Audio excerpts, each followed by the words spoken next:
Welcome everybody to our virtual infertility support summit.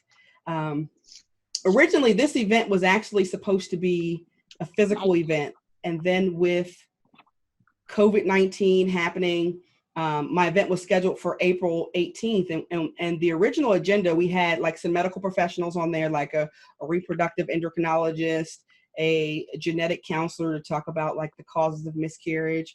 We had some of the speakers that we have on there now to talk about more of the emotional aspects.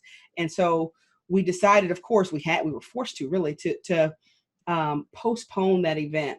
And we were postponing it until later in the year. And I was going to just wait until that time to do an event. And I am in the Instagram community, looking at and talking to those of us who are in the struggle with infertility. And I saw that so many people had cycles canceled or postponed because of the pandemic that we're in. And it really literally broke my heart. And I'm like, even though we can't physically get together, I'd like for us to do something. And so I decided to do a virtual event. My name is Shara Hutchinson, founder of the I Still Want to Be a Mom Foundation. I will tell you a little bit more about myself and the foundation in just a moment. But since we're getting started, I want to just take a moment to have our speakers introduce themselves and say hi to you so you can get to know them before we get into our agenda. So we have Monique, we have Brandyn and Chanelle, we have Monica, and we have Julie. So I'm going to stop sharing my screen for a second, let them wave at you and give you an introduction of themselves and say hi. All right. Whoever wants to go first. Be sure to unmute too. Yes. So hello. My name is Monica Bivas. I am an IVF and fertility coach, author of the book, The IVF Planner. A little bit about myself is, what took me to where I am now and to decide to do what I do, which I loved from the bottom of my heart, was my own fertility journey. I went through 5 cycles of IVF. My first cycle was successful. It's today my 14-year-old girl, Elia. And then I went through another 4 cycles before having my other girl at the 5th cycle. Second one was canceled. The third one was a stillbirth baby girl at 39 weeks, unfortunately. The 4th one was a miscarriage. And finally, my 5th one, almost at 41 years old, was my now 6-year-old Maya. I didn't know too much about emotional support in that time. I was totally ignorant about that. I took it for granted that I will get pregnant like this easy. And I guess that was my learning lesson through this journey. Through all that period of time and the emotional roller coaster, I learned a lot of things by myself. And I decided that this is my path to help others that are struggling with infertility, no matter what it is. Could be that they need medical assistance or just trying to conceive naturally. But I think we all here are these kind of hope and inspiration for others that are walking the same path. And that's why we are here. Thank you, Monica. Hi, I'm Chanelle, and this is Brandyn McElroy. We are very happy to be here. I am an author of a 31-day devotional that is geared to help women who suffer from PCOS and infertility. So we are excited to be here and share our story. Yeah, thankful for the opportunity to share and be with all the great folks that are going to be talking through today. For me, it's really just about sharing the ministry of God's work for us and how He's been a blessing to us and sharing that with others. And being, of course, supportive of my wife and all of her adventures with Faith Beyond the Cycle and how much it's been a blessing to us. So we're super excited to be here with everybody.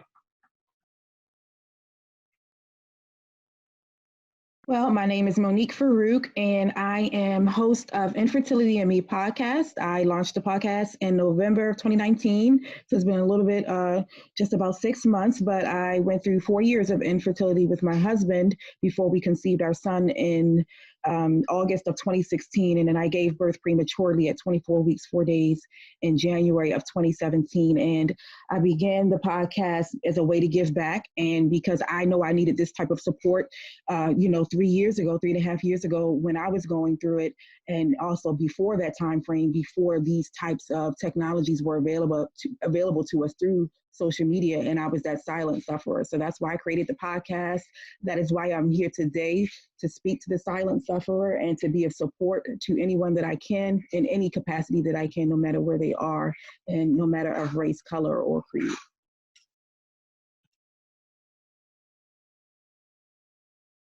I'm Julie Richards, and I am a developmental and relational trauma therapist. And I am honored to be here today and just give support in any way that I can. I feel deeply called to support those who are hurting, and just life is hard, and certainly aspects of infertility and pregnancy loss are painful. And so I just feel honored and privileged to be able to walk alongside people who are hurting. I also have a podcast called Community Roots, which is spelled like the pathway, ROUTES, and that is for mental health awareness and support. Not everybody is able to go to counseling, or maybe isn't comfortable yet in a counseling setting, but that gives a lot of tangible, concrete support by building that community together with the podcast aspect too. So I'm thankful to be here today.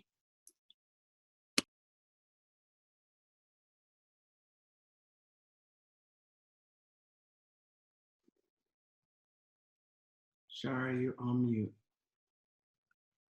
Yes, I wanted to say the same. Oh my God. See, I had everything mapped out. I thought I was going to be like perfect transitions. I was wondering why my face wasn't showing up. See, I'm a real person, everybody. I make mistakes. Imperfection is perfection, remember. Yes. So my name is Shara Hutchinson, founder of the I Still Want to Be a Mom Foundation. So why did I start the foundation? My husband and I struggled to conceive for 8 years. Not struggle to conceive and struggle with losses for 8 years. And we had multiple rounds of Clomid. We had 4 IVF cycles. We had a second trimester loss. We had ectopic pregnancy. We had failure after failure after failure after failure. And I remember how I felt. And just like Monique alluded to earlier, like sometimes you're suffering in silence because you don't think anyone understands what's going on with you or can really empathize. And so one of the things that I told myself over and over and over again, every time I got knocked down, was, but I still want to be a mom. And I would, have an ectopic pregnancy and I'm like, I can't do this anymore. And then that voice in the back of my mind would say, but I still want to be a mom. And after we had our second trimester miscarriage, but I still want to be a mom. When we had all those failed cycles, it was like, but I still want this. And if I still want this, what can I do but continue? And so I decided to keep going, and ended up having a son. And through that, I wanted to give back and help others struggling with infertility as well, because getting involved in the Instagram community and the Facebook community and various apps meant to support those struggling with infertility.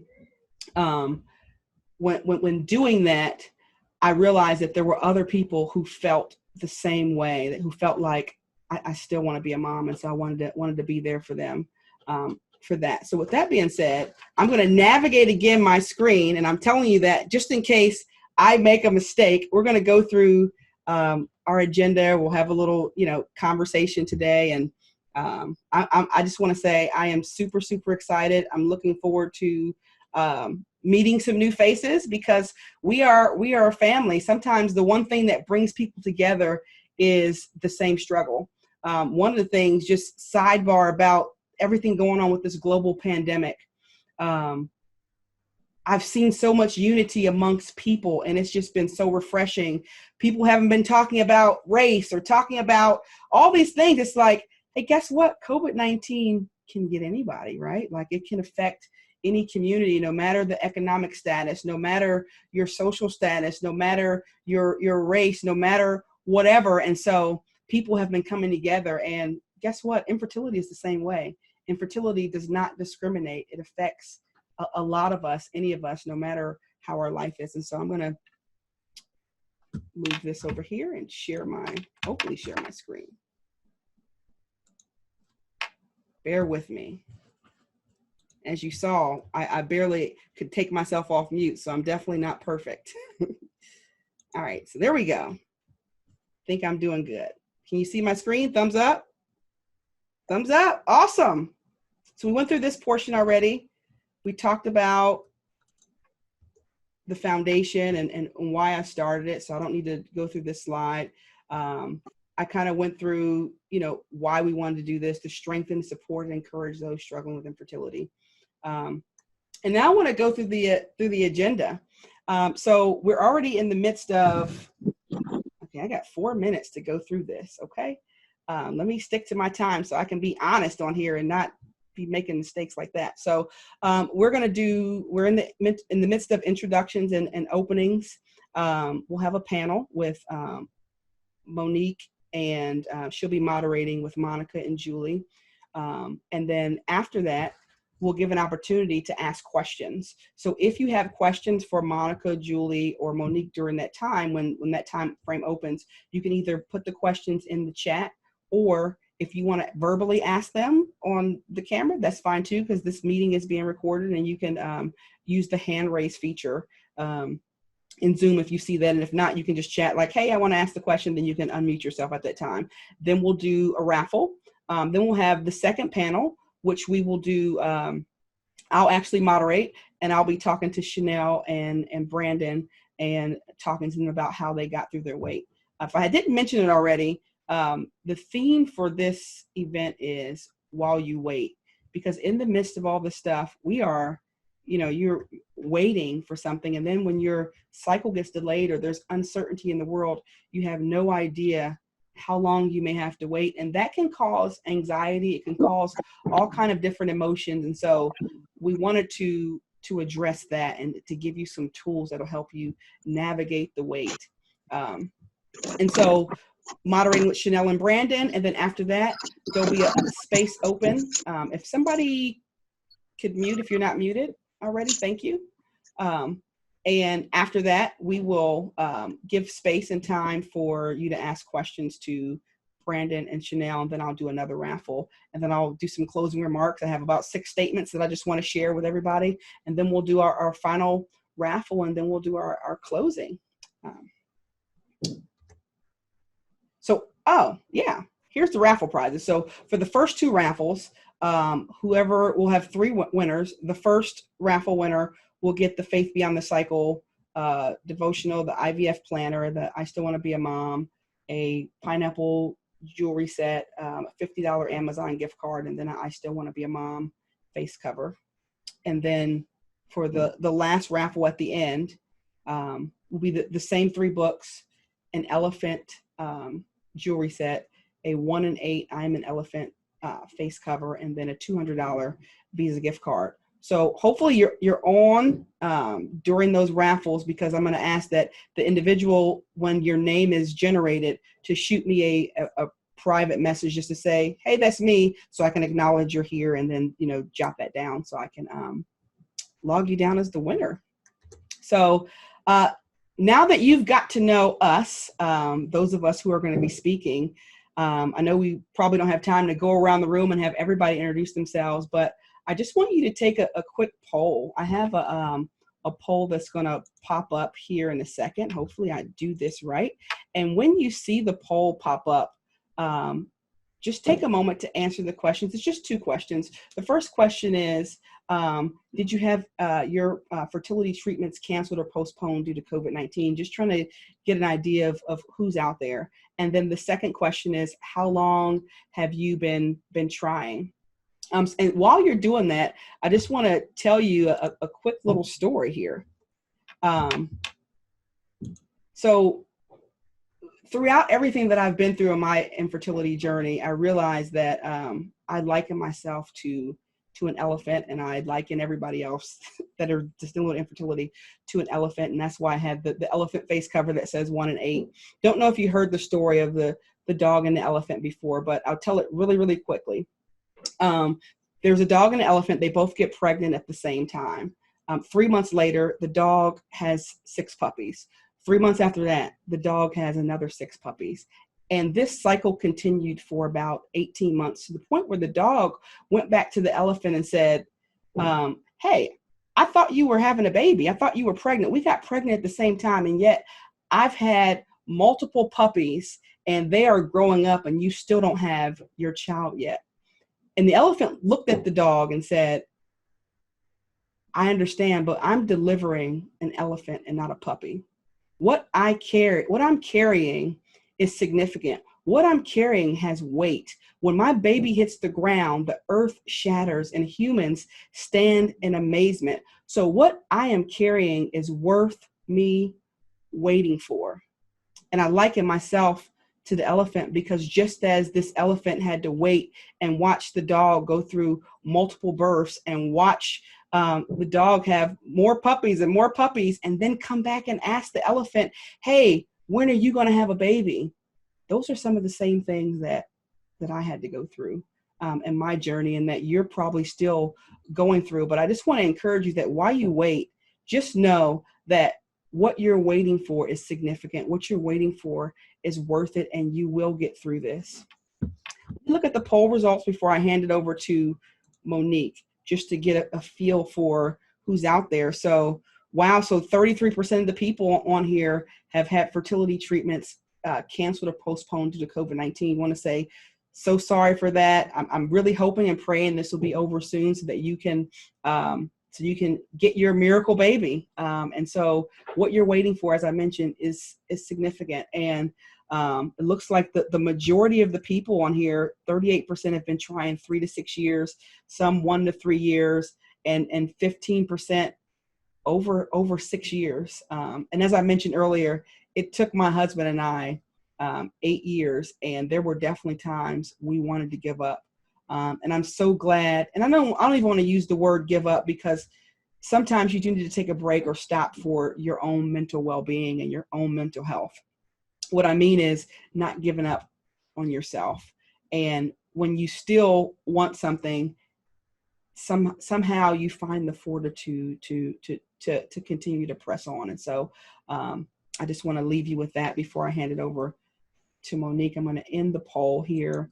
And last thing I'll tell you before it goes back to Monique, just look at yourself real quick and say, I am a warrior. Hey, if you are on this call today and you have gotten through all the things that you got through, you are awesome. You are wonderful. You deserve a round of applause. If nobody's clapped for you today, I'm going to clap for you today. I'm going to hand it over to Monique, who's now going to begin the first panel that is titled, Self-Care and the Wait. Thank you. All righty. Good morning, everybody. Good morning. Good morning.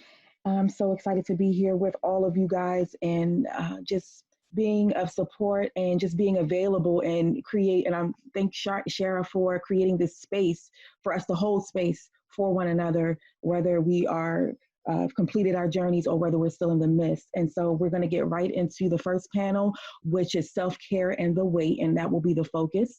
But first, I want to ask both Monica and Julie, and I'll begin with Julie, is what caused you to be passionate about the people with infertility or struggling with fertility, or the trauma that comes along with it, due to miscarriages, stillbirths, embryo losses. A lot of people don't know that's a real thing, to lose an embryo that you thought was going to make it, an implant, and it doesn't happen. I'm getting emotional. I'm sorry, guys. I'm a crybaby. I'm letting you guys know now. So if I cry, just ignore me. I'll get through it. But and so, Julie, can you tell everyone what was the point where the light bulb went off and it said, hey, you know what? Let me do this. This is my life's calling. I think for me, one of the questions that was really powerful to hear was, what language do you speak and understand that people can hear and feel connected with? And for me, that language has always been the heart of the hurting.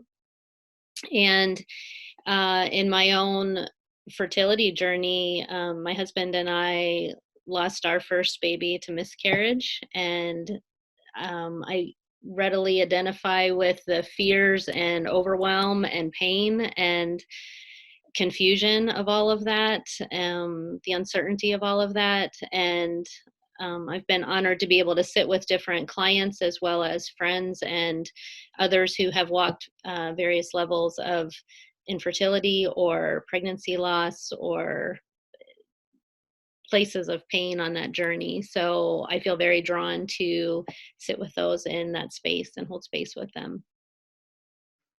Monica, I'll ask you to tell us the same thing, what your passion was and what was that moment where you knew that it was your life's calling. Okay, yes.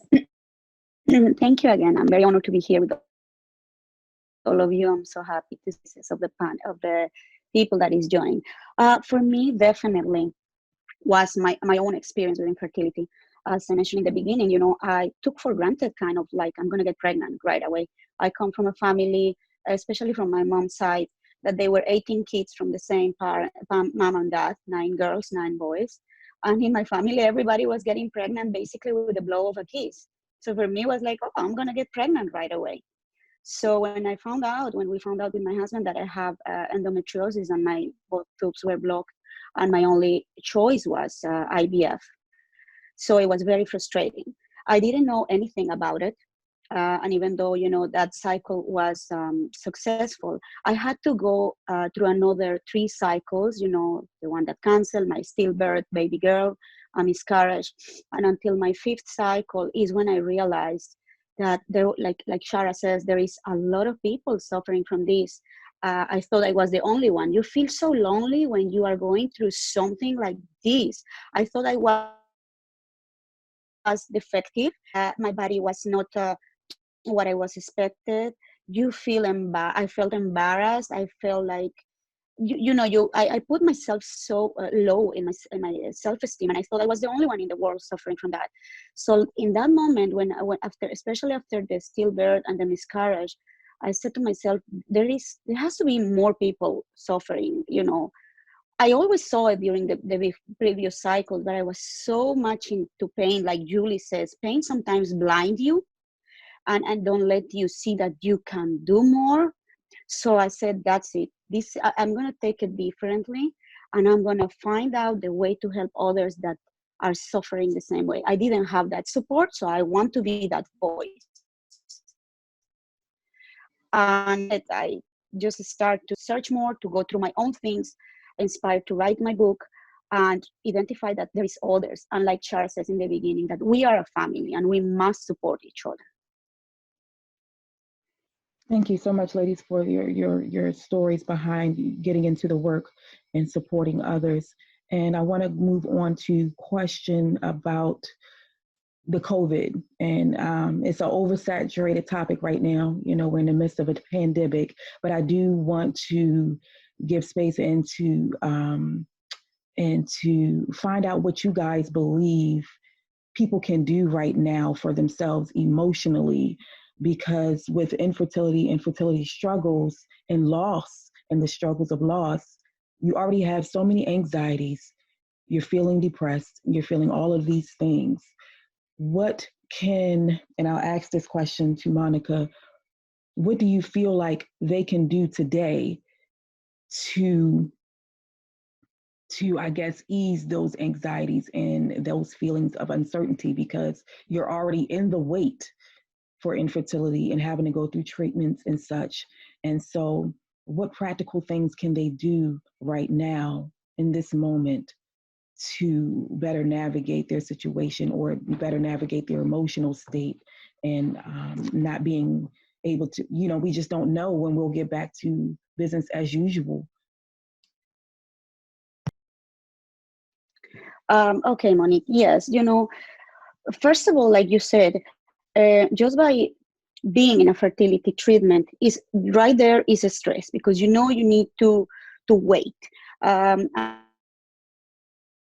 just the fact that you organize your schedule to go to the test, to all of that, and then being in the middle of that, and suddenly get canceled for any kind of situation. At this moment is this terrible virus and this terrible situation of the COVID-19. But what I can tell you is I myself went through a cancel cycle. It's absolutely frustrating. It's like you are in the middle, you are already with expectations, plus that anxiety of what if it's going to work? What if it's not going to work? So you have stress there. And this, when they come and tell you, oh, you know, I'm sorry, your cycle must be canceled for this, more overwhelm and anxiety. So what I have learned that in any moment in life that we had to accept things that come with no advice, the unknown. You know, we didn't know this is going to happen. And it's difficult to say, but it's the best way to approach it is sit and accept it. You know, there is nothing that can change that. So you need to accept it with the pain that you have. Accept that pain. Why accept? Because when we don't accept and we fight against our own hurt and our own feelings, what we are creating is more of that. So accept means go to the stage of being aware, create awareness. Okay, I'm hurt. This is terrible. If you need to scream, rant, curse, do it. Any way you feel it. You know, like write it in a paper, go, you know, talk with your husband, talk with the people that is close to you. Very interesting about that. One of the things that it helps to do that is speak from the I. This is from Resolve, actually. I feel hurt. I feel angry. Go talk with someone, your husband, your mom, or even yourself. You know, sometimes I talk with myself, but never point to someone else. You, or you did, yeah, I. Then release the judgment and defensiveness. Can you help me? I need to cry. I don't need you to just give me a hug. I cry. So you are taking out all that negative and anxiety. Trust me, this is helping a lot. I have done it. Then reflect back on what you hear. If the person that is with you, if your therapist, let's say Yuli, you know, she is a trauma therapist, is listening to you and then she wants to give you any kind of advice or hope word. So then if you don't feel connected, tell her what I'm hearing you saying is this. So the other part also can help you to interpret. And finally, if you are with someone, or even with you or with yourself, acknowledge the other person. I feel seen when you were really there for me when. Or if it's with yourself, you know, talk to your within, seen when you. Once you do all of that, trust me, it's difficult, but you're going to take all of that out and just being in a place that you can start to think what I can do now, how I can take advantage of this time that is so frustrating to make it better. And when it's finished, which is, I don't know, I can be ready. So let me think. I'm going to start to here. I'm going to start to do some exercise. I'm going to start to see that there is still a beautiful world around me, that I just close myself and blinded myself and feed with that things to prepare your body for when it's going to start again, because it's going to be another beginning. It's canceled. It's not the end. It's going to come another beginning. Thank you so much, Monica, for those words of wisdom and those practical tools.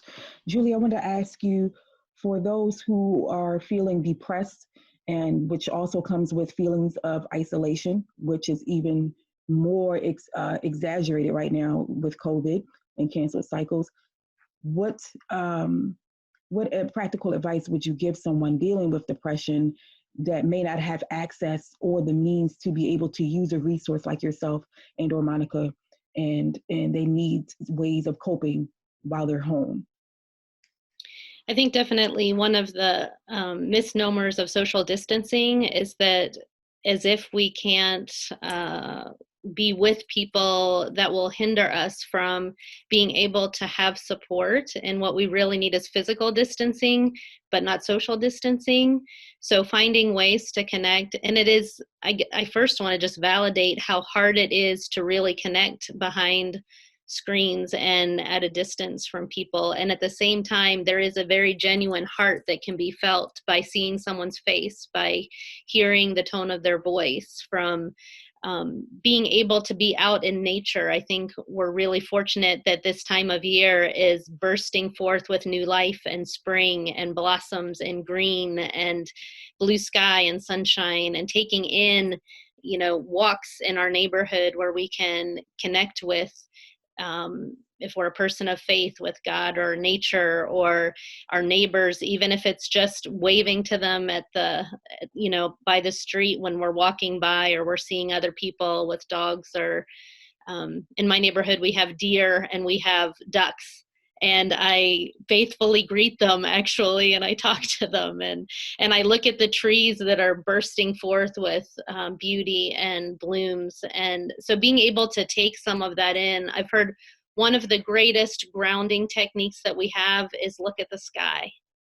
Like, the sky is just so vast and beautiful, and it kind of lifts us out of some of that sense of heaviness that depression can be. And that's not at all to minimize or make light of the heaviness that depression is, because it is that sense of stress pile up and too much for too long, and it's too hard. So there's a definite heaviness to it.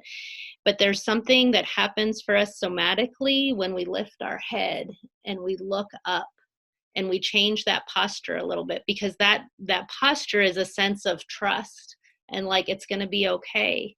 And when we can kind of ground ourselves with the sky or with the clouds that are moving by or the ground underneath our feet, to realize that we're safe right now, for right here, right now, we can be safe to the extent that we're able, which I know is hard, that has that uncertainty piece in it. Definitely self-care is the core of our mental health, our emotional health, which includes relational, social engagement and interaction with other people. We need a strong foundation of being able to eat healthy nutrients. If we're putting in a lot of junk or sweets or substances or alcohol or anything that is compromising our body's ability to metabolize that and give us strength, we need that health from the standpoint of our brain health and our emotions and our regulation of how we're feeling. Another really important thing is drinking water and having plenty of hydration. We can get really dysregulated, stressed, anxious, overwhelmed, depressed when we're just dehydrated. And so remembering to drink water is so important to our health.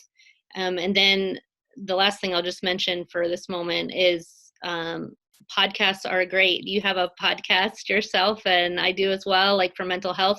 Like, that's a sense of community. When you hear a familiar voice and you think they're giving me something to kind of feed my soul or nurture my heart, and I can connect with that and engage with that, there's a sense of I'm not alone. There's other people out there and people care for me. And that kind of thing helps sustain us whenever the road feels really hard or long or heavy.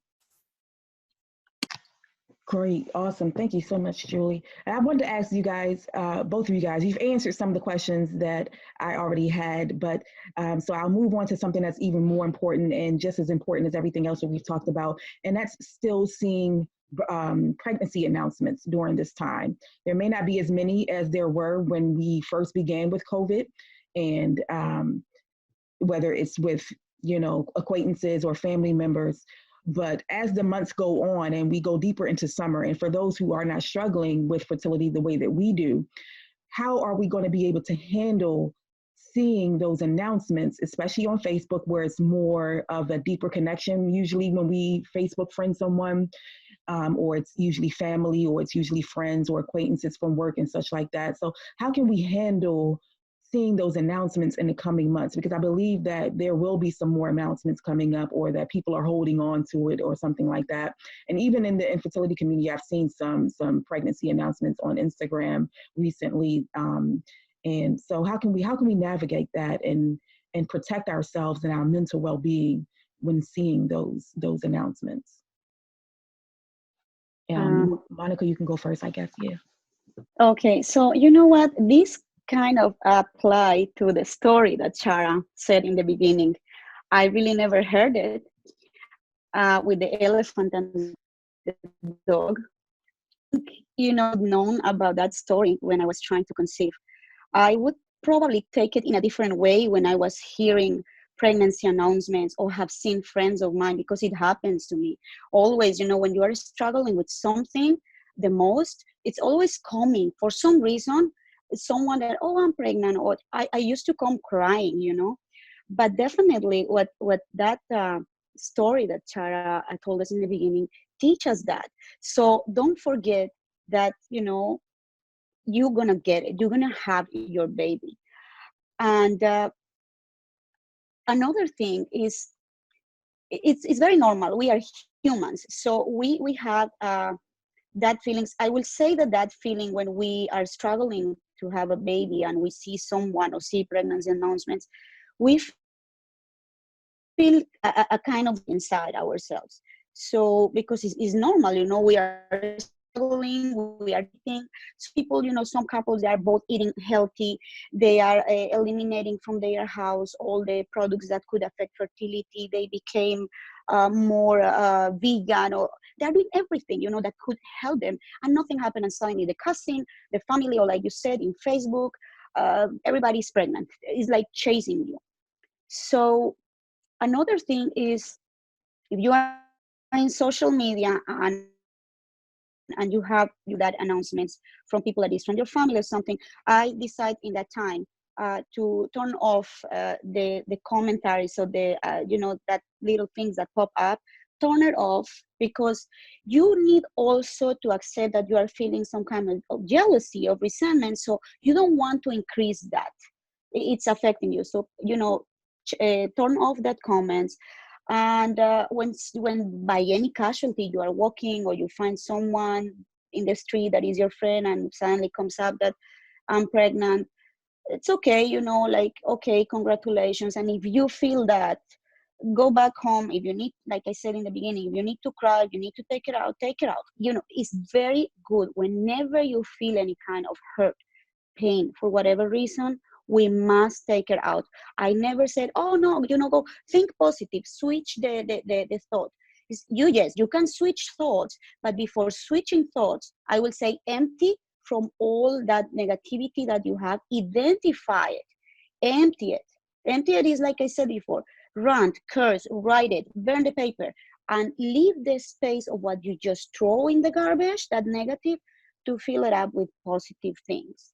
And accept, yes, you're gonna continue hearing that pregnancy announcements. You're gonna continue, somehow it's gonna happen.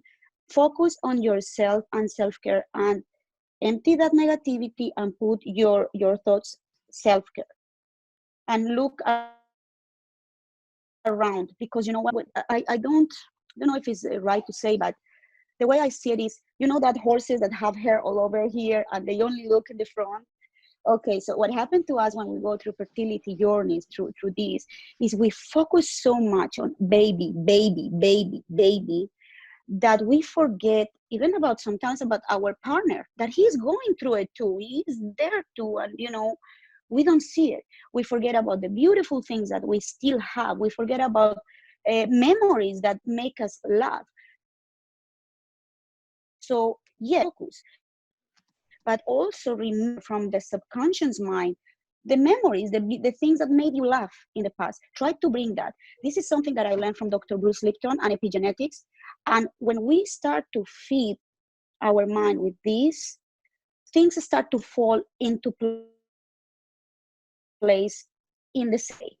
So again, I'm not saying this just to say, I've been there. So the way it's a process. It's not something that you're going to do from today and tomorrow, but it's a process. So take steps. It's baby steps every day, and you get there.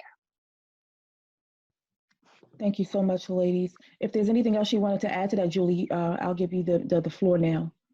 Yeah, I would just affirm knowing what your limits are, knowing what your boundaries are, as far as not exposing yourself to things that feel particularly hurtful. If there are messages that you need to step back from or block for a while, so that you can kind of nurture your heart, comfort and soothe some of your pain, and be present with what you're feeling. And I think that's okay. That's appropriate to set the limits that you need to for you. I think a couple other things that can be helpful or grounding for people is to have sometimes like an affirmation that they can say, that when something comes up that feels hurtful or painful, maybe not what someone intended, but that they could have something of a phrase that kind of regrounds them in something that's specific. It's so personal for what matters for each person. So it's hard to just say what you might choose for your affirmation, but something of, this will be worth the wait, or I'm taking care of myself. I am listening to what my heart needs, like some kind of a phrase that you can kind of re-coach yourself through at times whenever you need it. The other thing might be to have like a playlist that you have of music, of songs that have around a certain theme of hope or waiting or faith or comfort, something that when your heart needs soothed or nurtured, that you can play your playlist that's all set around a certain theme. That can really be something great to keep coming back to, that you know that it can bring you soothing and comfort. Thank you guys so much for your wisdom and your expertise in the area of dealing with trauma, anxiety, loss, and all these different things that we're going through right now and have been through and everything. And I hope that I hope that one of you guys or all of you guys have felt comforted by their words of wisdom and encouragement. And so I want to give you guys the opportunity to ask questions at this moment, whether it's in the chat or you can raise your hand and you can speak freely through audio or through video. So I'll give you a minute to think, or if you have a question that you'd like to ask.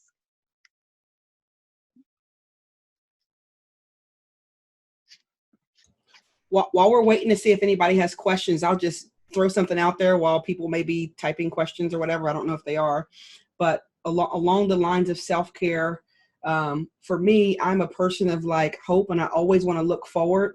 And so one of the things that my husband and I did, we did something big. We got a crib, 3 years before we even had a baby, put the crib together, assembled the nursery, and would go in there and look and think like, one day we're going to have a baby. I'm a dramatic person. Everybody else may not be that way, but I think knowing yourself and knowing what you need, and I needed that visual reminder, even if it's like I have a chalkboard in my kitchen where I write notes to myself, like, I will be a mom. Like if you have to do something like that, I would just say, use any type of props or physical things as well that can help you to maintain a positive attitude. I don't know if anybody is writing questions. Oh, can the speakers share their Instagram and websites? So it looks like we can share those, and I do have a slide also at the end that will provide that information. But Julie, if you want to put your stuff in the chat as well. Awesome.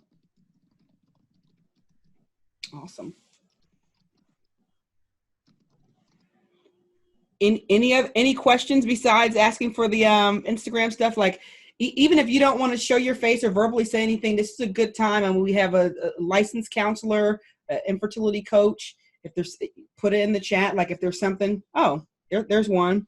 How do you overcome unbelief? Julie, can you take that one? I think probably the first part of, I'll call it working through unbelief, would be to acknowledge what your struggle is and what you're feeling and where you are now. Because, similar to what Monica was saying, is I think being able to welcome and accept what you feel first before you're trying to immediately change it. Know where you are now. And then it is also, like Monica said, of just step by step, little by little, being able to, honestly, I think sometimes borrow hope and belief from someone that you're walking with, that you're not alone. It's not up to you yourself to be able to come up with more faith or more hope. You also have people who are coming alongside of you, that when you feel weak, they are strong. And whenever, there's a scripture that says, I believe, but help my unbelief. So it's like welcoming in both sides of that and being able to work through it little by little. Yeah, and I'll just piggyback off of Julie. It's so funny that you use that scripture reference. I was just thinking to myself, sometimes it's not that you don't believe it can happen. Like the unbelief is not that it's not possible. Sometimes the unbelief is, I don't know if it's going to happen for me. And I know that's where I was. Like, I know it can happen. I believe that it can happen, but can it happen for me? And then you have to turn around and answer that question. Yes, it can. And even if you have to reach back into some things that happened in the past where maybe you thought that you weren't going to make it, or you thought that things weren't going to turn out that way, and really begin to say, you know what, if I was able to get through that, and if I was able to get the outcome that I didn't think I was going to get in the past, this can happen for me as well. And so being able to use those resources. And I see that Blake Turk, she says, or he says, I'm sorry, I can't tell if it's a feminine or masculine name. I apologize in advance. And they say, I don't know what anyone is going through this, but for me right now, it's what I'm going through. I had a second term loss last fall. Then I had fibroid surgery, started trying again to no avail. But after a hysteroscopy in January, I just got the okay from the doctor that we can try naturally. And it may not happen again without IUI. And we've had one failed one already, or IVF. But she said, we can try naturally and it could not work. But my issue is that I am scared to try right now. Being pregnant right now would be amazing, and yet terrifies me because of the pandemic and not wanting to go out, trying to work through it with fear, but not sure how to rectify all those feelings, as I do want to be a mom more than anything. And my apologies and my deepest condolences for your loss, dear. And I'm so glad that you had your surgeries and everything was successful in that area. So I can see that you're dealing with a lot and you're dealing with grief. And so Julie or Monica or anyone else on the panel, if you'd like to answer or give some words of encouragement for her grief and her loss, and then deciding, if we can give her some clarity as to whether she should go with her heart's desire and try naturally, or just wait until her anxieties have been healed. And I think that's what a lot of today is about. It's about healing during this time. I think. Oh, go ahead. Oh, go ahead, Monica. Sorry.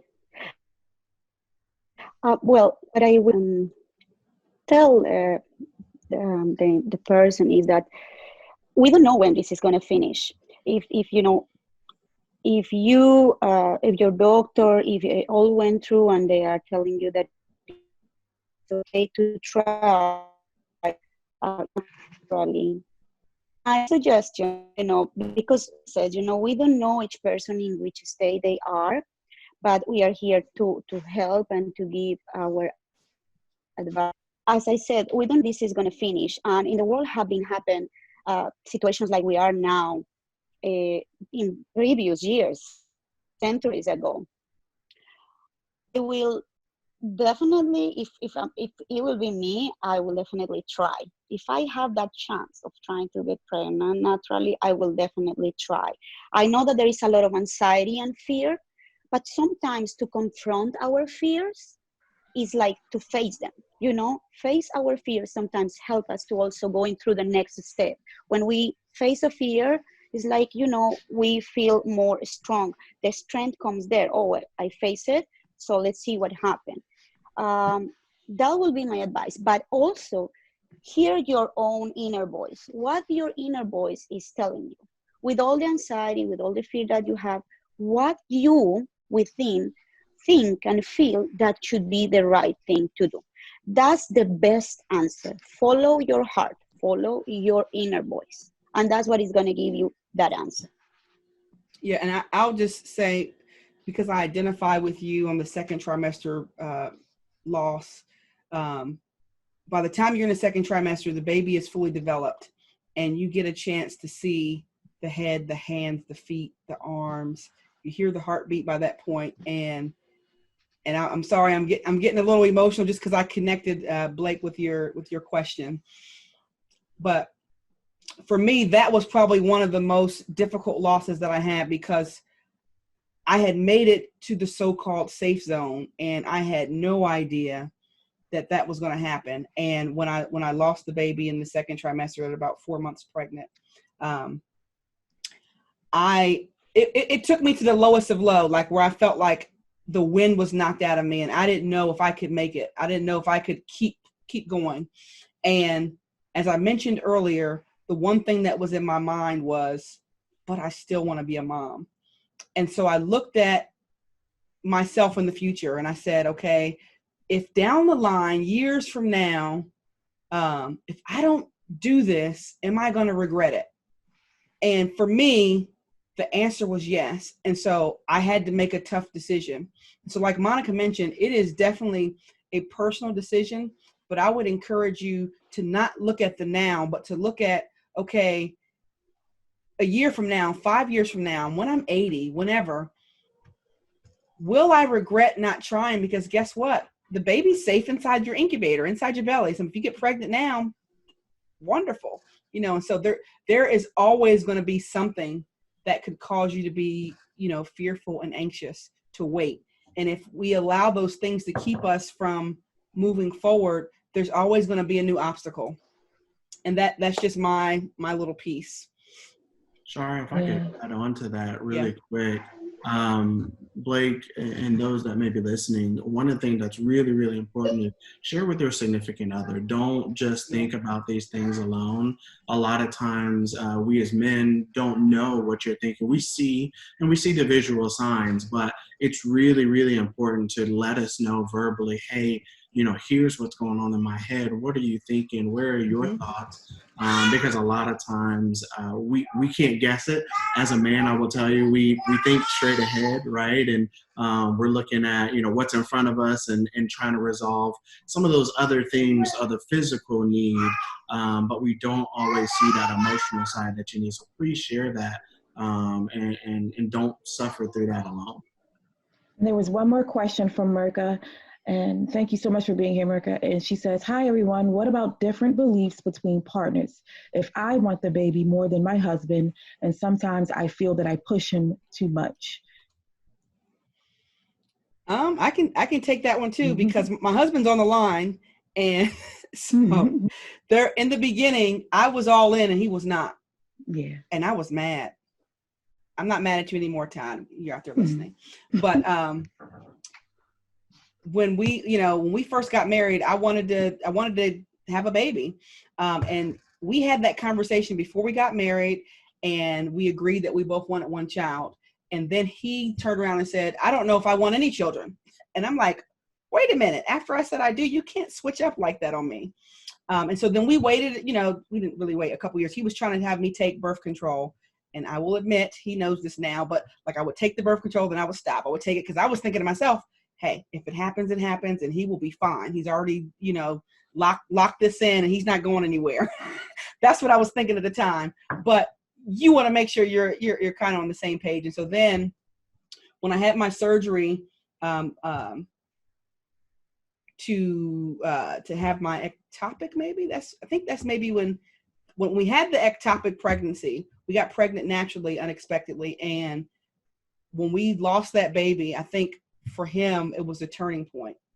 And then he was all in, and we had open dialogue. And one of the things that he told me was, hey, it's not that I didn't want a child. I was afraid that I wasn't going to be a good dad. So sometimes there is something behind the you not being on the same page, and building that trust with each other, having that communication, like Brandon alluded to earlier, like being transparent, having those conversations. Some of those things will be revealed. For your spouse, it may be different, but for my husband, finally it came out that, hey, I was just saying that because I was scared. And that's perfectly okay, because they have emotions that are different than ours, and they may be afraid about other things. We're afraid if we can't carry the baby, they're thinking about, hey, am I going to be able to care for this child? I hope that answers your question. I wanted to say really quickly before we move on to the raffle, when we first got the diagnosis in 2012 of me having a right tubal blockage, I went to the RE without my husband because he wasn't ready to go to a RE. We were very young. I was about 28, 29 years old. And so he felt like we had time and that I had time and we could do it naturally. And so it's not the same exact situation, but he wasn't in agreement with going to a reproductive endocrinologist at the time. And so just to reiterate, the open communication lines with your spouse, because if you have to go through IVF and IUI treatment, you don't want to have any resentment, any begrudgings going on with your spouse. And you want to be able to be closer to each other more now than ever, because there are going to be days when you just want to throw in the towel. And so if you move forward without being on the same page, it will cause more hurt than harm. People go through a lot, and you guys know this already. But you don't want to do anything to bring more stress and more anxiety within your marriage. So you guys got to be on the same page. And if it means waiting longer, you got to wait longer. I had to wait 3.5 years before, 4 years before going back to an RE after I had that right tubal blockage diagnosis in 2012. It took my husband 4 years to get on board with going to see a reproductive endocrinologist. And he's a very smart man. It wasn't that. It was that he felt as a man that he could control the situation more and that he could do it himself. And it wasn't male factor infertility. It was actually female factor infertility. So nothing that he did would have worked. But in his mind, as a man, as a provider, and as being the head of the household and being the strong man that he is, he felt like there was still some control there when there really was not, because medical diagnosis is completely different from, say,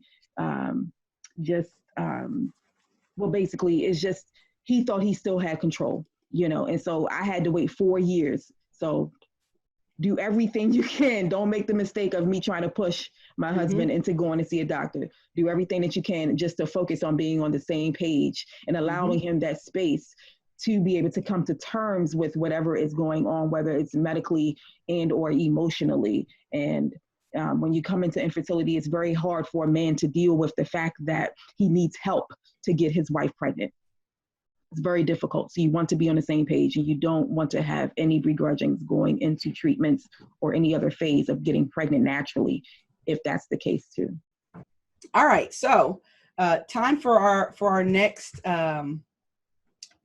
panel, and that is with Brandyn and Chanelle. And the title of this one is how did you get through the wait? Because we heard that it took them several years to have a child, and then they had 3 miscarriages, I believe, and they can correct me if I'm wrong when it's their time to talk. And then on top of that, they had their daughter at I think 24 weeks. And she was in the NICU for 127 days. So it was weight on top of weight on top. So to wait years, right? And then have 3 miscarriages, and then you finally get pregnant, and then you have the baby at, 24 weeks when you have essentially 4 more months to go. And then you're waiting to figure out, is my daughter going to survive? I don't even want to fathom that, but I think with everything they've been through, they can definitely speak to how they got through the wait, and hopefully you'll get some tips from them on just how they did it. So what I'll do, I'll start off with just saying, Brandyn, Chanelle, tell us how you met. So we met through I ran through a difficult patch, and we kind of met over social media. He was one that I kind of looked to for words of encouragement and things like that, and he had ran through a bad patch, it looked like. And I had reached out to him and made sure he was okay, and that kind of started us off. That's the rosy version. I'm gonna tell y'all the real version. No, but no, truly it was through social media. The other part that was kind of ironic for us is that we actually went to high school together. I was a senior, she was a freshman. She knew me. I didn't know her at the time. Yes. But so it was kind of interesting. Chanelle was having some fun times, but if you know her personality, I had a bad week. She went to my Twitter that day and was like, you need to get your life together because I come to you for positivity. Yeah, that's exactly Shara. See, she gives you the real rosy version. I try to tell the reality of it. Oh, wow.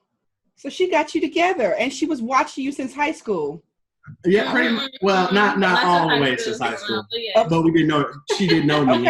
Okay. But she knew you. You didn't know her. Correct. Okay. So now, after all that, you got married.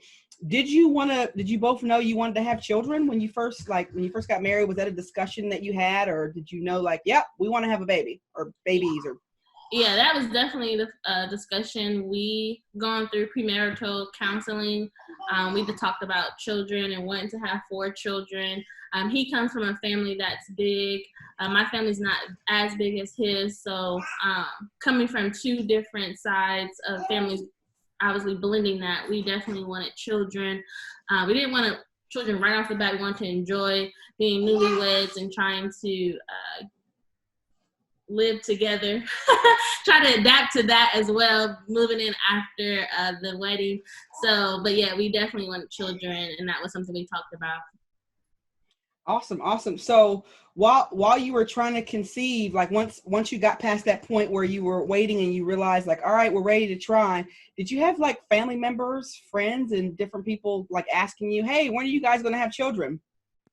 Yes, we did. And to be honest, that was very annoying, to say the least, because it's we just got married. Can you give us time to really find out who we are within each other and kind of flow and adapt to this newlywed?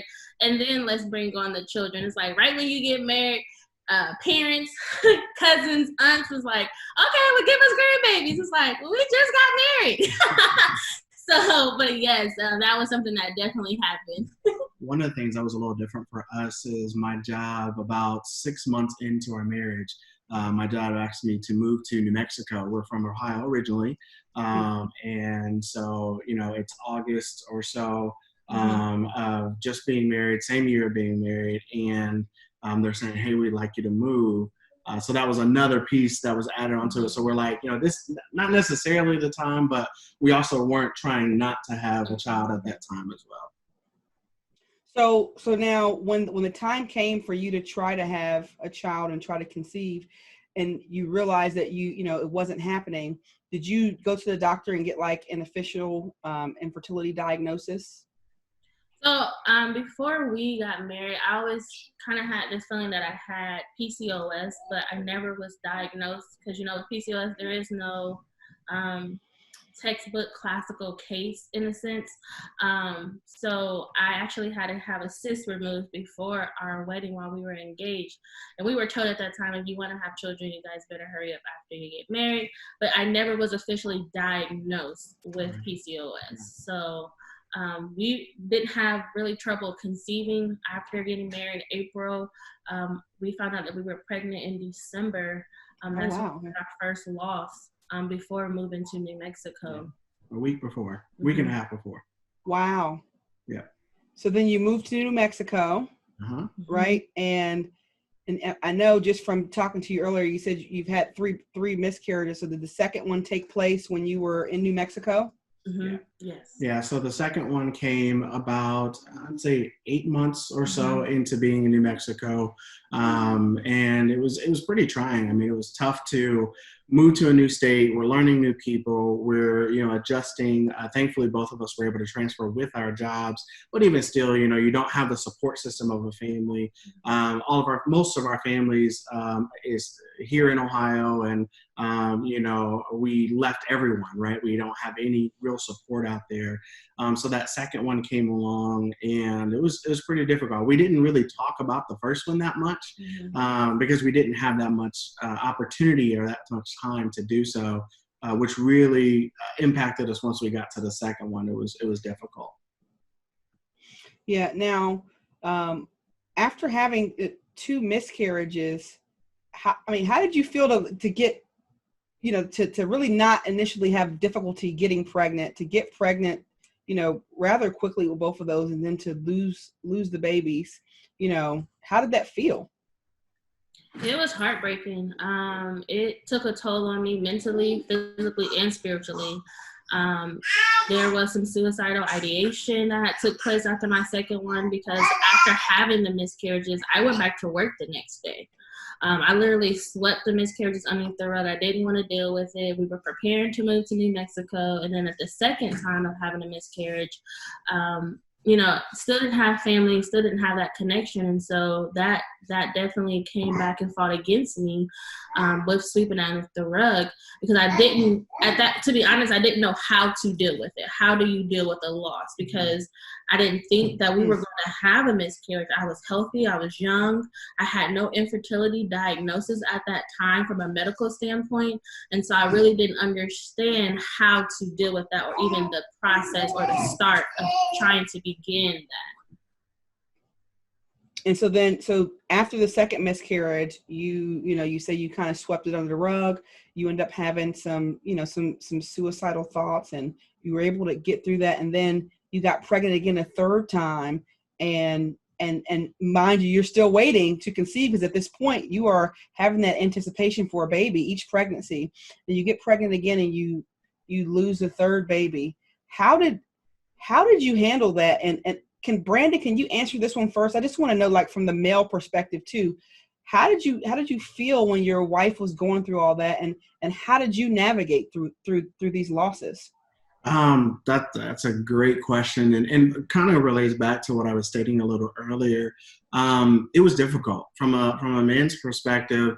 You are trying to hold the line, be the support, be the strong foundation, if you will, and at the same time deal with loss. And how do you hold up your wife who is broken and is just, battered at this point, and trying to deal with it on the inside too. We struggled with talking to each other at times. We struggled to truly connect.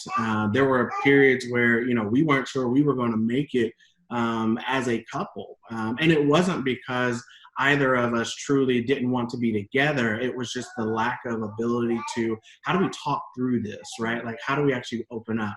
I tend to be an emotional person alone, or with, other men, as far as like having that conversation from a perspective of like, hey, this is where I'm at. How do you get through it? I tend to have that. And for my wife, I try to be that strong person, and not show that emotion. But that was difficult for us because ultimately I was struggling alone. She was struggling alone. I'm crying in the car, right? But not in front of her, which is not allowing her the opportunity to truly be vulnerable and see me vulnerable, to know that we're in it together. So there were definitely some difficult moments in the suicidal moments. That was probably the point of turn for us when that situation came up. And we're thankful for the moment. We're thankful we made it through that moment. But it definitely was the moment where we said, okay, we've got to talk to each other. We have to share. We have to make sure we're on the same page, beyond just the desire. So you mentioned there being like kind of like a wall there. You're handling your emotions. She's handling her emotions. What would be some practical advice that you would give other couples that are kind of going through a similar situation, where maybe they're in the point right now where the male is crying in the car, and the female knows nothing about his emotions and thinks he doesn't care. And so how did you break that wall? What did you do? And what advice would you give other couples to try to navigate through that together and somehow break beyond that point and begin to talk to each other and support one another? So for me, after the second miscarriage, after the suicide ideation, I started counseling for a full year. And so that was the moment where I was able to really seek that help and understand how to have that conversation that I was having with my counselor, how to have that with my husband. I know that sounds weird in a sense, because it's like, well, that's your husband. You should have that conversation with him. But really kind of figure out what the words that I need to say, how I need to come to him in those moments that we had to really identify that this is a conversation that needs to happen, or wait, let's go to our, separate corners. Let's kind of find out what we need to say, and then let's come back together and share those moments and share those emotions. One of the big things for us also was, for me, from a male's perspective, was really getting back in touch with our spirituality and looking into, you know, letting God be the head of our household and not me trying to save the world, if you will, and save everything, but truly just being open and vulnerable and saying, you know, let's do our Bible studies together. Let's make sure we're praying together. You know, a lot of times we would separate on some of those things. You know, you're normal and natural to go to work and you pray and do all separate.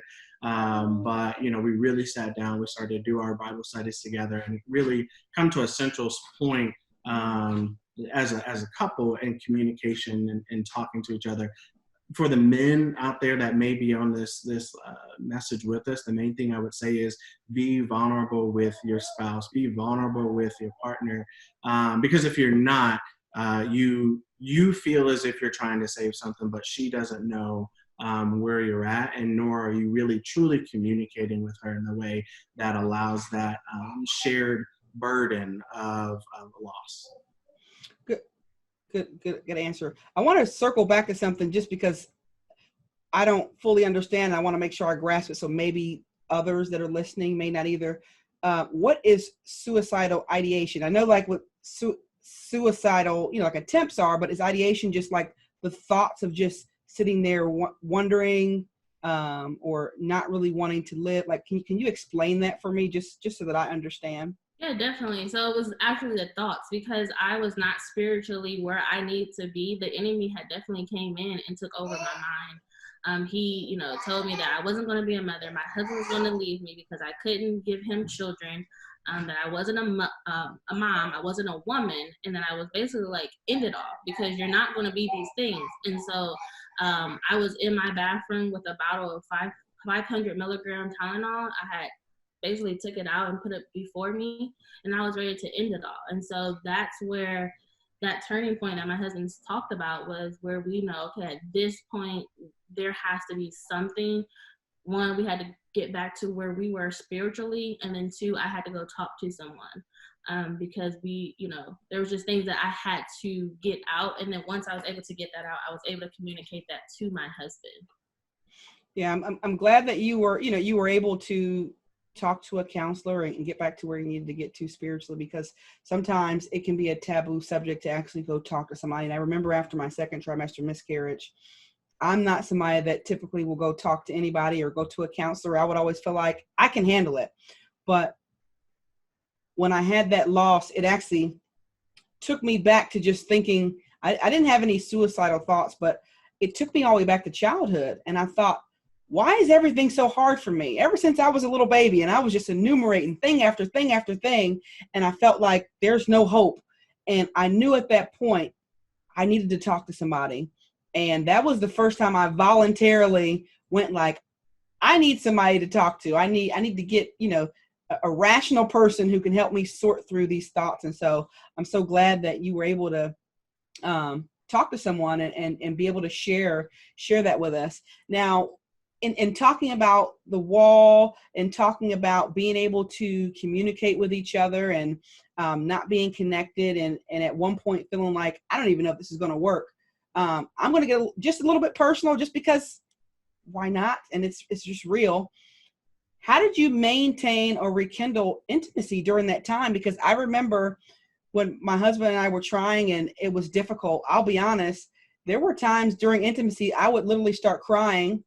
Not because it was so great. I mean, it's good, but I mean, I was crying because in my mind, I was thinking the very activity that should be producing a baby is not. And there were times I started crying and he's like, what's wrong with you? He's up there looking at me and I'm like, I'm sorry. I was having breakdowns because, and so we had to work through some things to get that back, because there was a season, just being honest, where I felt like I don't want to be intimate because it's a reminder to me that my body is not working. And so how did you have times like that where you struggled in intimacy? And if so, how did you overcome that? Good question. So I don't think we struggled intimacy really. I know at some point we just kind of was like, we're not going to track ovulation. We're like, intimacy, I was almost feeling like, okay, we have to do it, because if we don't do it, we're going to miss this window, and then then we have to wait another cycle. Mm-hmm. So what we actually did was just like, you know what, Lord, we're going to give this to you, and then we're going to continue to strengthen us together, continue for us to be strengthened together, and then whatever was going to happen will happen. And that's kind of what kind of helped us not look at intimacy as something we had to do, because if not, we were not going to get, have a child. And I'll say from a male's perspective, there were definitely moments where, this might sound funny, it felt like work. It felt like a have to do, because if not, how are we going to get to where we really want to be? And I know that sounds crazy, but in your mind, similar to what you're sharing, Shara, like on the male's perspective, like for me, it was like, okay, am I doing everything that I need to do? Do we need to be, in a different space, or what needs to happen to make sure that this thing goes right? Yeah. And you begin to have that moment of like, am I enough on the male side? Am I enough? Am I doing what needs to happen, or what I need to do to truly be successful at building it up? Because maybe it is me. Maybe, there's a problem medically with me, and that's why we can't sustain these pregnancies. So it definitely goes on both sides. Even in our infertility treatments and programs that we went through, although we didn't go through the full treatment process, we did go to a specialist, and they had me do my portion as the man, and I'm going, all right, Lord, well, we're going to see if I'm not really working stuff out, or if it's, what's happening. So sometimes you really just have to take that step back and, again, communicate with one another. I cannot stress that enough, so that everybody is on the same page and being vulnerable together. Awesome. And so for your fourth pregnancy, that, of course, you got your daughter. Did you get pregnant naturally? Yes, we got pregnant naturally after going into the infertility specialist, and there was an in-office procedure that I had for endometriosis. And then we were like, okay, if this doesn't happen, we'll be back. But we're just going to go and continue to live our life and let the Lord lead. And we got pregnant naturally. Awesome. We were awesome. afraid of the turkey baster. I'm just Oh, so obviously we're to this point. You have your daughter, and you got pregnant with your daughter, and then you had her at 24 weeks, and she was in the NICU for 127 days. That's a secondary wait on top of the other years that you had to wait. How did you handle getting through the weight of her being in the NICU, and even the weight of being pregnant? And did you have emotions while you were pregnant? And Brandon, how did you feel when, you knew your wife was pregnant, but you had 3 losses prior to that? Just tell us how you handled the pregnancy first and foremost, like with waiting, and did you have anxiety and fear there? And then secondarily, once you delivered the baby early, or, you guys had the baby early and you weren't sure if she was going to survive, how did you get through that time? So we had an interesting scenario outside of all of this, where my wife was actually traveling from New Mexico to Pittsburgh when our little one was born. So I was still in New Mexico, and Chanelle ended up having Lauren by essentially alone. She had her parents that drove over from Columbus to Pittsburgh, and they were there with her, but we had her at 23 weeks and 5 days, and I was 1,400 miles away. So that added stress, right, of trying to get there and be there with my ladies, and not being there was difficult. But after we got together finally as a full family, it was a day-by-day, hour-by-hour adventure, from oscillating machines to ventilators to failure to be able to provide PICC lines, which are just like your IV lines for grown-ups, if you will, being able to get those into the baby. And Lauren was not able to take all of them because her veins were too small. So there were so many struggles that truly were a day-by-day, week-by-week thing. And, for us as a family, we went from having essentially 4 incomes to no income at all because we were in a new city. We weren't working. and standing around a McDonald's house. I mean, the whole nine. There was a lot of things that went on top of it, but truly we relied on our faith. That was at the end of the day how we made it through. We had nurses that would come in and pray with us. And they were like, you all are a different family. We know that this is not normal protocol, if you will.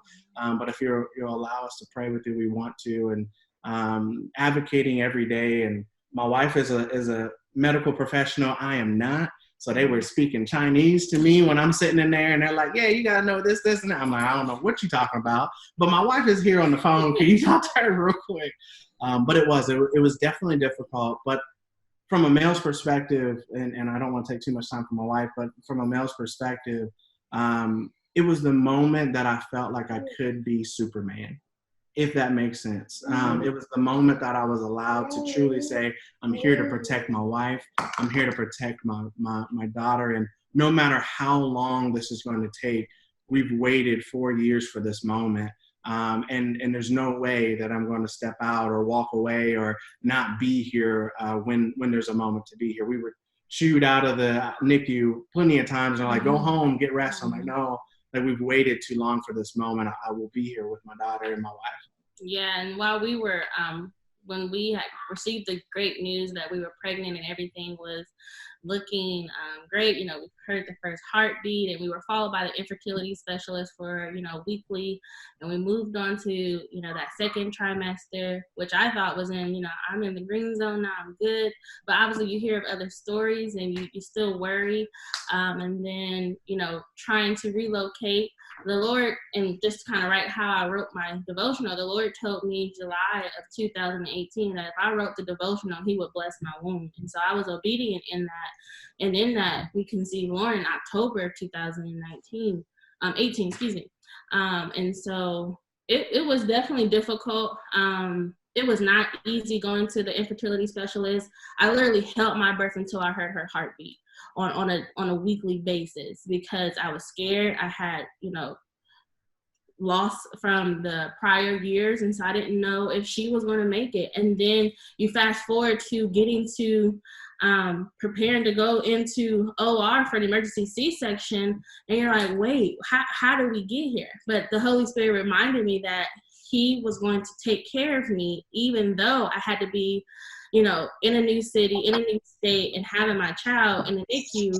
And there were so many moments where you really did not know what was going to happen. Yeah, thanks for sharing that. Just 1 second. There we go. Maybe two other questions. What did you, just real quick, what did you learn about each other throughout this entire journey? Because I know that my husband and I learned a lot about each other through the journey. So I just kind of want to hear your perspective. What did you learn about each other? We learned that, which we already knew, that we are very silly. And that's what really carried us through as well. But we learned a lot about each other. I learned where his lows were and where I needed to help him and kind of build him up. And he learned the same for me. We kind of knew that nonverbal communication. We kind of knew what that meant at that time in the moment of, being in the NICU. I had to go back to work, so that was scary for him because, like he said, he didn't really. I'm a nurse by living, by trade, and so it was difficult, but it strengthened us from when we first started having the losses, and then fast forward a couple years later, that definitely helped us, really strengthen us. So yeah. You definitely discover all the fall points. And for me, I had to really dig into, I grew up in a tough love family.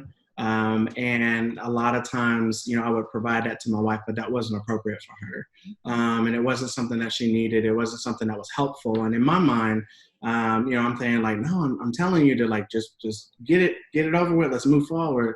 And she's trying to work through that emotion. She's trying to do it as a wife, right? She's trying to take on that advice and and make it work, but it wasn't. And so that was something that was huge for me.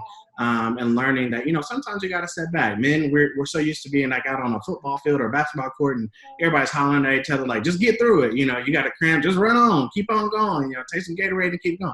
And I would try to do that with my wife. And unfortunately, that just isn't how things work. And I had to make sure to really capture that. And it took some time to capture that and go forward. Awesome. So I want to segue and open up dialogue for anyone out there that has questions specifically for Brandyn or Chanelle. I saw one question earlier. I've been trying to peek back and forth where somebody asked, did you guys do counseling? I don't know if that meant individual counseling because Chanelle mentioned she did, but since I'm not 100% sure, did you guys do like couples counseling during this time? We did not go through couples counseling, but we did reach back out to our pastor who did our premarital counseling, and there was obviously some conversations that we had separately with him. And then I did counseling by myself, but no, we never did couples counseling. Awesome. Does anybody have any questions for Brandyn or Chanelle? You can either put it in the chat, or you could raise your hand and verbally ask it. Either way is fine. I'm reading through Brittany's comment to see if there's a question there. I like that, Brittany. She says that, they had to get to her and her husband had to get to the place where they needed to relinquish control. That in this journey, that is huge, because when you are on social media and you are, reading various articles and trying to Google stuff, you can be fooled into believing that you can control something. You can think, oh, well, if I eat the right foods and if I exercise and if I, on my transfer day, if I eat McDonald's French fries and I eat the pineapple core and I spin around 7 times, whatever those things are, you can think like, I can control it. If I take these supplements, if I stop drinking caffeine or whatever, and then when it doesn't work, you feel like I have failed.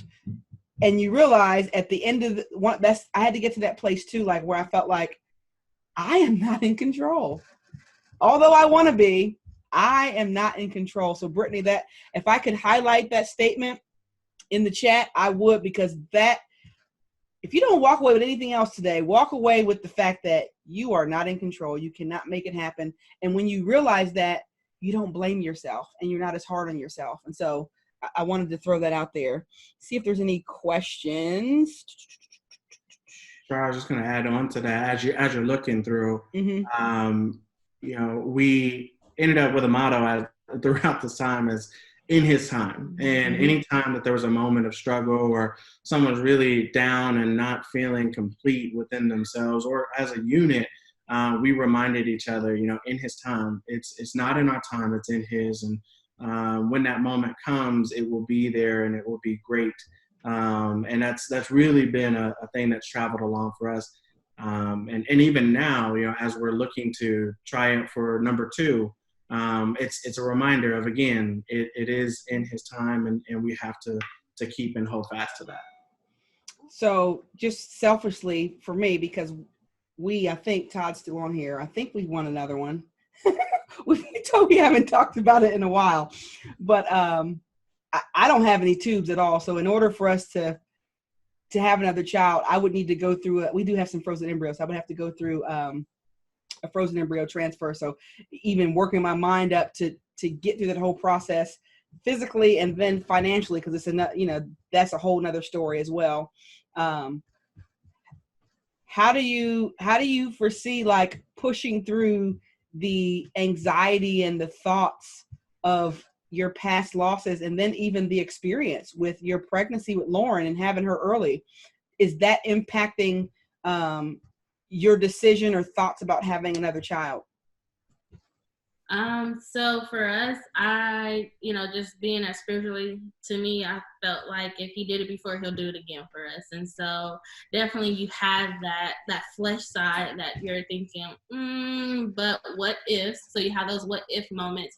For me, I, gained 69 pounds after having Lauren because of the emotional toll of being, in a NICU, away from family and that. So I know what I have to do mentally and physically for my body. We start I guess you could say a vlog. A vlog of growing the McElroys, where, we definitely give the raw and be very authentic of what this looks like on our journey to try to have a second child. So yeah, there's a lot of emotions that goes into it. I had to go back and establish OBGYN care because, I know I have PCOS, I know I have endometriosis, and my C-section wasn't the best C-section. So, you have that as well. So we just going to keep praying and hold on to faith. And like I said, he did it before, he'll do it again, of course, and wherever that might look like. Awesome. I want to acknowledge Tiffany added something in here that I thought was really good, and I don't know if it came up. She said she definitely, Blake and Tiffany, they said they had to meet with their husbands, and Tiffany said learning what the breaking point was and needing to take a step back and reevaluate. I just want to acknowledge that because that is very, very real, and sometimes the best thing to do for self-care, since we're talking about self-care and handling yourself emotionally, is taking a step back, thinking about your breaking point. If you need to lay off and say, you know what, we're going to wait 6 months or a year before we even try again, that is perfectly fine. You have to, in my case, when we took breaks, it was like forced breaks because like when we had the 2 failed IVF cycles, we had no more money. And after having the ectopic, I didn't have any tubes. So it wasn't like we could just have all the sex in the world and get pregnant. It was like, all right, we're taking a break because we need $15,000 more to figure out how we're going to do this. And so my breaks were forced. But even in that time, I was realizing that my life wasn't set up for a child. And I was involved in so many things and staying busy. And so I took that time to evaluate, like, what should I really be doing right now? And scaling back on some of the activities and spending more time with my husband and thinking about what I really want to do. And, spending more time cleaning my house because I was gone so much, just being transparent, that I would just throw stuff places because I was just so busy. And taking a step back, like, man, when I do have a child, like I can't live like this. And so taking breaks are good. And one thing that I also say is the question that I had to ask myself up front, in thinking about a breaking point is, what is your definition of being a mom? What is your definition of being a dad? What is your definition of being a parent? If you define it with biology, then you know up front that at the end, if you do everything in your power to get pregnant or conceive or have a baby and it doesn't work, then you have to, like Monica said earlier, face like, this is where I am. If your definition does not include biology, then you can get to the end of the rope and say, well, if it doesn't work out and I've given it everything I've got, then I'm open to an embryo adoption. I'm open to a surrogate. I'm open to adoption. I'm open to, like, there's so many other, taking on another child from somebody that I know. And so that is a very, very real question that I encourage people to ask themselves. And I asked myself that, and I asked my husband, I was like, hey, I'm adopted myself. So I had no problem with adoption. I just wanted to give it everything I had before I went that route. And I asked him, if we get that far and I can't carry a child for whatever reason, or we can't have a baby biologically ours, are you open to adoption or some other method? And so I just wanted to throw that out there because I think it's important in considering that breaking point. Brandyn and Chanelle, talk to us for a second about, just give us inspirational advice that you would tell any couple that's still waiting. All right. The one thing, and I'm always the one that speaks to the men, I guess, and that's my role. But one of the things I will say is find people together. For those that are out there that are trying and are looking to try to have a child or are working on it, find like-minded people. It's important to have that, because if you don't, what ends up happening is you put yourself in a mindset that it's always focused on the little one. Don't forget also to have a life outside of this little, this package, if you will, that you're trying to work through. It's important that you don't miss one another. And that was one of the things, like, as we mentioned briefly earlier, that we learned, is that we really started to let go of each other because we were so focused on adding to our family. So don't forget to have a life. We traveled, and that was something that helped us out a little bit, was getting out, travel, seeing, doing things that were a little different from all of the things that we were so focused on. So those are some immediate things I could think of. Yeah, and for me, like my husband said, it was really trying to put myself in a village where I would be encouraged, I would be uplifted, so that way I could share that information, or the information could be shared to me, the encouragement, the words. So that way, I wasn't just so evolved around having a child that I lost who I was as a woman. So remembering that, one, you're still a woman first. Making sure you have that self-care time, making sure you have that time with friends and family, so that way you don't find yourself just solely focused on having a child. Looks like Tiffany wanted us to share some scriptures that we, when we went through that process. When Lauren first was born and we went down to the NICU, and I was in the hospital bed, I literally stretched my hand out to the incubator, and I said, Jeremiah 29:11 was for, he knows the plans he has for you, the plans to prosper you and not to harm you. And so that really was something that came to my mind right there at that moment. And then there's just a lot of scriptures that we shared. Isaiah 40:31 says that they that wait upon the Lord shall renew their strength. They shall mount up with wings as eagles. They shall run and not be weary. They shall walk and not faint. And so that was another one that, definitely helped me and us at that time. The big one for me would be Matthew 6:33 and 34, which just says, "But seek ye first the kingdom of God and his righteousness, and all things shall be added unto you. Take therefore no thought of the morrow, for the morrow shall take thought of the things for itself. Sufficient unto the day of evil thereof." So don't just focus on it. As I mentioned a moment ago, you have to allow, whatever your advice is. For us, it's a spiritual connection. You have to allow that to be the lead, and focus on God and focus on his word to you. And then from there, allow tomorrow to worry about tomorrow. Allow that pain to worry about the pain. Don't focus on it solely in the forefront. So those were a couple for us and things that kind of kept us going. Yeah.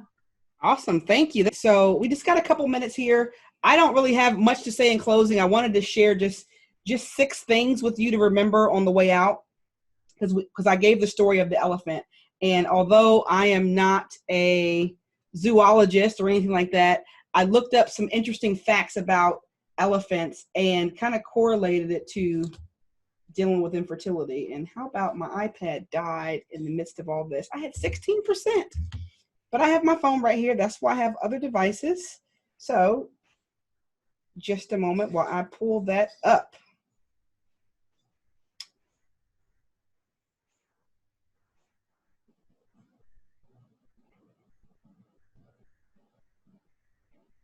All right, just one second.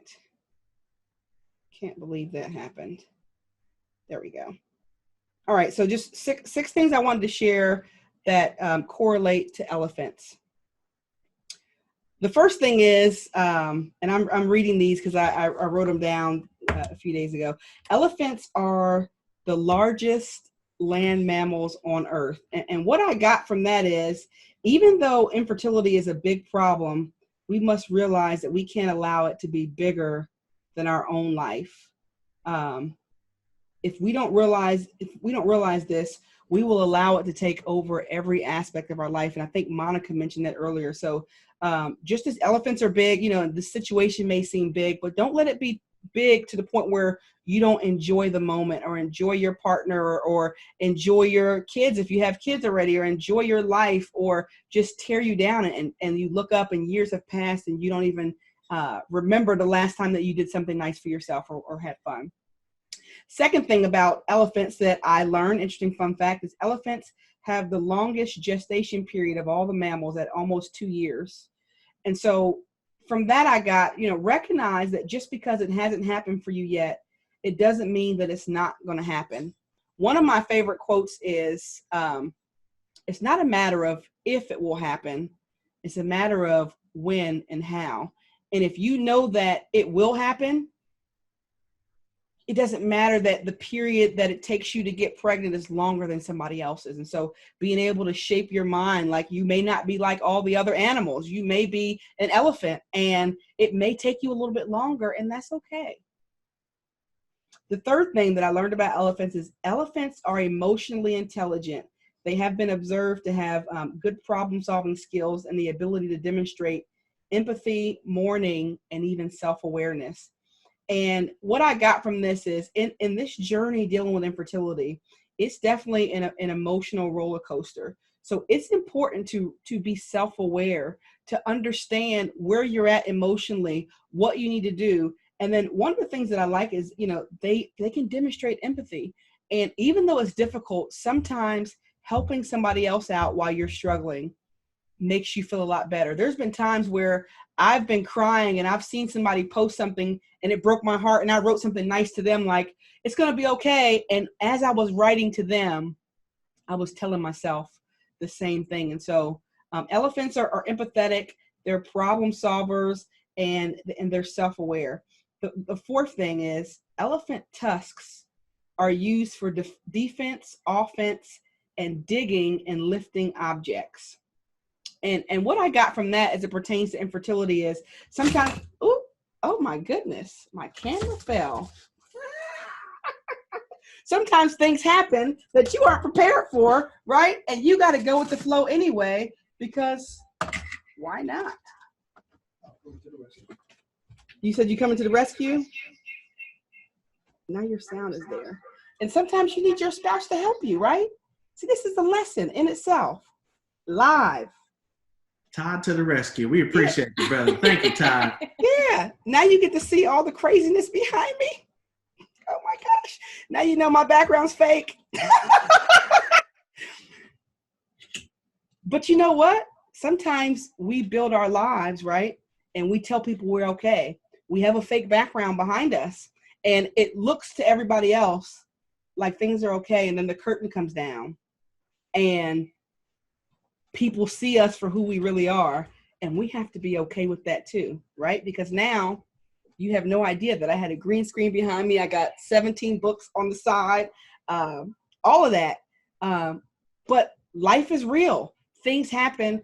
And if you allow one thing like that, like for me, if I would allow that to get me like, oh my gosh, I'm on this call with all these people and this, who cares? Stuff happens, right? Where'd I leave off at? I think I left off at going to 4, the tusks. Yes. Elephant tusks are used for defense, offense, digging, and lifting objects. One of the things I want to say is sometimes we need to protect ourselves for our own mental peace. This means addressing emotional triggers, even if it means, like I think Monica mentioned earlier, unfollowing people, staying off social media if you have to, avoiding certain events, being able to lift yourself up, celebrating important anniversaries and things like that, taking yourself out, going for a walk, whatever you have to do. Their tusks are used to protect themselves. And I think sometimes we don't protect ourselves when we're dealing with infertility, and then we wonder why we're upset. If you know something is a trigger for you, you might need to remove yourself. You may need to, like, even with, not even about infertility, but even like with the COVID-19 situation, I had to remove myself from the news because the news was causing me to feel like, oh my gosh, all this stuff is going on, right? And I was like, if I wasn't hearing it, it wouldn't be affecting my mind. It's not that I don't want to be informed, but I don't want it to drown out the hope that I have for the future. And so that's the fourth thing. The fifth thing about elephants is elephants mainly use their trunk for feeding and drinking. They can pick up small things such as peanuts with it. And so what I wanted to say about that is we must feed ourselves the right messages, even if it's picking up the smallest pieces of hope. We'll call them peanuts. But even if it's just every day finding one thing to be thankful for, even if it's, you know what, I'm thankful that I was able to find a pair of matching socks. And that might not be a big deal to somebody, but my dryer eats socks. And so when I find a matching pair, I'm like, yes. And so finding one thing to be happy about. And then the last and final thing is elephants use their big ears to cool themselves down when they are hot. And I would say this represents self-care. You must take care of yourself physically, emotionally, and spiritually. And that's all I wanted to say. What we'll do now, I want to take a moment. Actually, does anybody have any questions for me before we do our last raffle and I review Blake's reading and then just give the final wrap up? Any questions? How do you and Todd feel now that you have your little boy? I'd like to know that. Oh my gosh. Yeah, that is a good question. I mean, we are excited. We are ecstatic. I look at him every day and I'll be honest, almost once a week, we pull up his baby pictures because he's 18 months now. And we're like, he was a little baby. I can't believe it. Like, and then I look back, I even have, since I'm down here in the basement, oh, well, I can't pull it up, but I actually have the Sharps container with all the needles that, not all of them, but some of the needles that we took. And I keep them. I'm actually using it as a makeshift stand for my camera, which is why it fell. But to remember, you know, all the things that we had to go through. And so when I look at him, I just stare in amazement, like he is a miracle. And here's my IT guy, Todd, to the rescue. He's fixing my camera. Yeah, so thank you. Now I'm at the bottom. You see me tilting?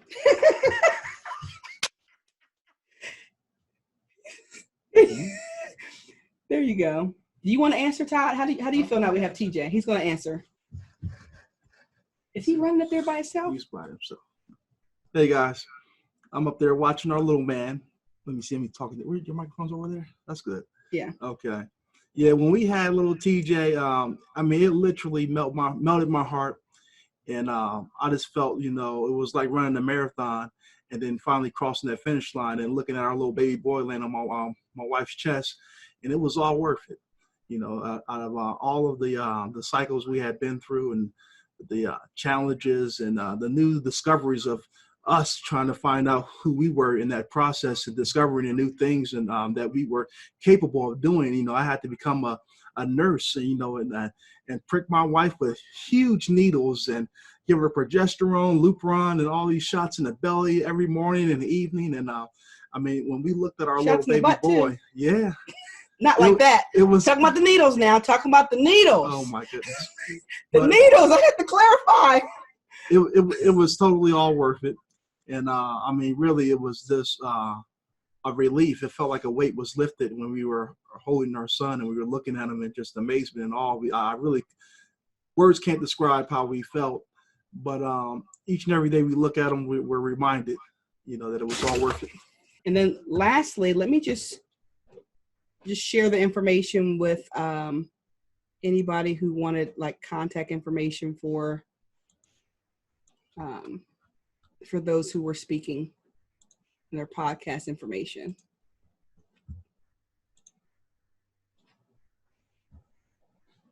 Did I do it?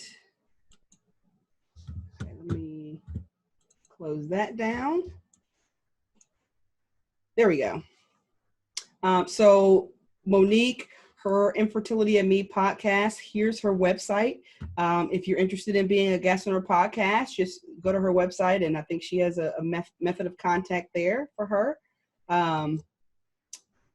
Chanelle, her book, Faith Beyond the Cycle, can be, I don't think I have a website for her, but I believe Chanelle is on Amazon. Is that correct? Yes, it is on Amazon and Barnes & Noble. All right. Online, Amazon, Barnes & Noble. Julie, who was here earlier, is the counselor. She has a podcast, Community Routes, and then counseling and consultation services. And so this is her website, jhrcounseling.com. And so if you desire to have like counseling services there, we have Monica. Her book is the IVF Planner. And then I think she's offering 60% off coaching programs. And so her website is monicabivas.com. And so you can head over to her website if you want information from her. And then as for myself, my book is also on Amazon, Barnes & Noble. And then for my foundation information, if you're interested in more information about my foundation or to donate, the website is down here. It's the acronym for I Still Want to Be a Mom, ISWTBAM foundation.org. I didn't want to spell it out all for the foundation. That was going to be a very long URL. And then for my book website, I have a blog on here. I have access to my Etsy store from this site as well. I have an Etsy store called Future Mom Merchandise, which is where the jewelry sets and the face covers that are being given away are coming from. So if you want more information about that, you can visit istillwanttobeamom.club. You can follow me on Instagram at I Still Want to Be a Mom. Thank you everybody for attending. Now let me take a moment. If there's any question, anybody could ask a question. And meanwhile, Shara, yes. Can you share Monique information again? I wasn't able to catch it. Just to take a picture. Thank you, dear. Yes. I'll go back through these all one more time. And I apologize, everybody. We're 3 minutes over. If you got to drop off, drop off. But I did promise Blake that I would read over her piece. And so if anybody wants to stick around, ask questions or hear that, you're more than welcome. I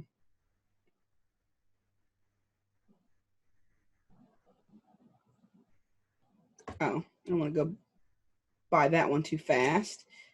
And I see the chat lighting up, but I can't see what people are chatting just yet. I need to look at that again because both of my screens are being taken up by this presentation. So we have Monica's information. And I'll send an email to all the participants as well with this information in there when everything's over.